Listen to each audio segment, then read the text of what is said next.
menurut aku jadi HRD itu selain kita bisa ngerjain kerjaan kita, kenal sama karyawan dan tahu job desk-nya mereka itu juga penting banget loh. Oh, penting ya. Berarti sebagai HR selain nih memahami karyawan, value-nya karyawan, itu juga penting juga ya harus pahami job desk-nya karyawan itu. Iyalah.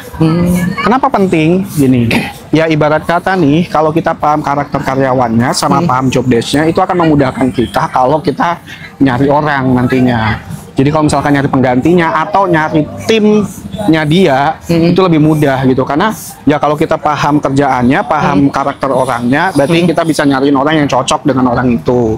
Kalau paham sama kerjaannya, akan lebih mudah memudahkan kita untuk nyari kandidat terbaik gitu. Karena HRD itu kayak biro jodoh, nyariin karyawan yang cocok sama atasannya, cocok sama timnya, cocok sama perusahaan gitu.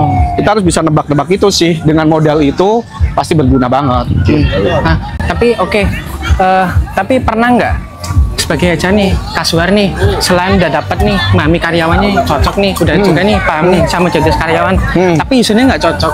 Nah itu gimana sih tanggapannya? Pernah nggak?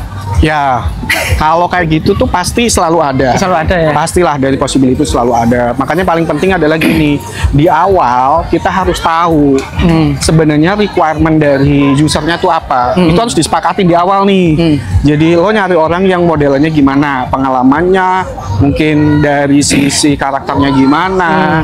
Itu harus disepakatin di awal gitu. Terus kalau ngomongin skill apa yang paling penting harus dia miliki. Itu harus disepakatin biar nanti kalau udah sepakat di depan, di belakang tuh nggak gontok-gontokan gitu. Jadi kalau memang dia nambahin kesepakatan baru, ya kemarin kita udah sepakat loh ini gitu. Jadi ya itu memudahkan. Jadi kita harus tahu ekspektasi dia dulu apa nih. Nah kita samain dulu di depan sebelum nyari orangnya ya.